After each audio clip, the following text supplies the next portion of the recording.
Hordoftoota fi akaakuu isaanii followers and its types. Maalummaa hordoftootaa.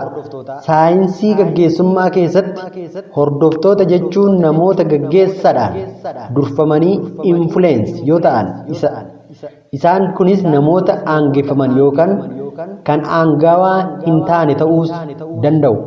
Hayyuun Keelermaan bara 2008 jedhamu hiikoo jecha hordoftoota jedhuuf kenneen followers are subordinates who have less power, authority and influence than do their superiors and who therefore usually but not invariably fall into line jechuun kaa'e. Kana jechuun hordoftoonni hojjettoota qaama aangoo qabanii gadi jiran ta'anii humnaa fi aangoo dhiibbaa uumuu xiqqaa qaban akkasumas yeroo baay'ee bu'uura qajeelfama nama olaanaa irraa kennamuufin warra socho'anidha. Gaggeessaan kamiyyuu hordoftoota qabaachuu isaa mirkaneessuuf yeroo yeroon of duuba mul'achuu qaba jedhama. Kunis namoonni mul'ata isaa qixa sirriitiin hubatanii miira ka'umsaatiin isa duuba hiriiranii galma yaaddame sana bira gahuuf carraaqaa jiraachuu isaanii mirkaneeffachuu qaba. Barbaachisummaa isaatis iddoo itti sirreeffamuu barbaachisu yoo jiraate yeroodhaan tarkaanfii barbaachisaa fudhachuudhaaf.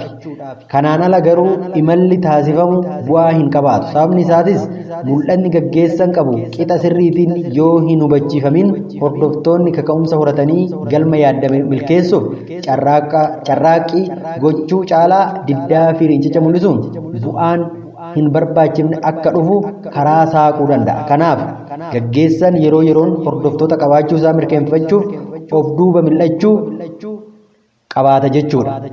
Akka hayyuu Keelii jedhamutti hordoftoonni akaakuu gurguddoo 5tti qoodamu.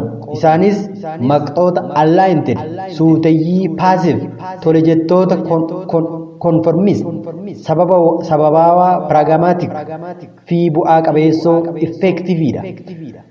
Maqxoota aligned hordoftoonni kunneen warra of danda'anii gadi fageenyaan yaaduu danda'an ta'anii garuu fedhii keessoo isaanii malee gahee isaanii kan bahatanidha. Sababa kanaaf hordoftoota gammadoo hin taanee fi abdii kutatoodha. Hordoftoonni gosa kanaa rakkoo mana hojii keessatti isaan mudate irraa ka'uun kan of maksan yoo ta'an warra abbummaa fi ergama mana hojii irraa adda kan of baasanidha. Hordoftoota suuteyyii passive maqaa biraatiin hordoftoota hoolaa the sheep jedhamanii beekamu.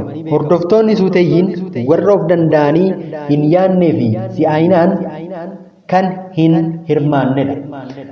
Kanaafuu waan itti himame hojjechuu qofa irratti of daangessuu filatu. Uumamni hordoftoota akkanaa kanneen bu'aa to'annoo garmalee of adabbii hooggansaati. Hordoftoota tolejettoota conformist hordoftoonni akkasii yes people jedhamaniis ni waamamu.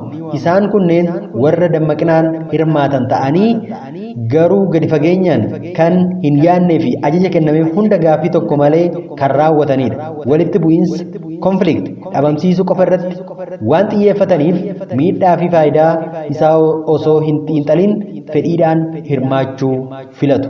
Hordoftoota sababaawaa pragmatic hordoftoonni sababaawwan amaloota hordoftoota hunda qabu. Haalawwan qabatamaa jiran irratti kan hundaa'an tooftaa aangoo isaanii caalmatti fayyadamaa taasisuu fi sodaa yoo riiskii isaanii hir'isuu danda'u kamuu warra fayyadamanidha.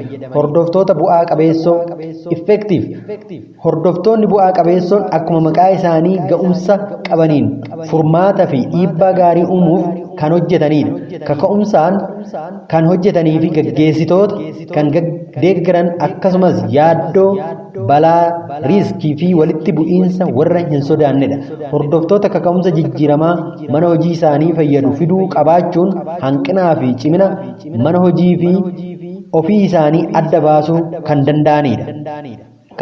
Kana waan ta'eef hordoftoonni akkasii kunniin yeroo baay'ee bu'uura fi utubaa gaggeessaa bu'aa qabeessatti jedhamu.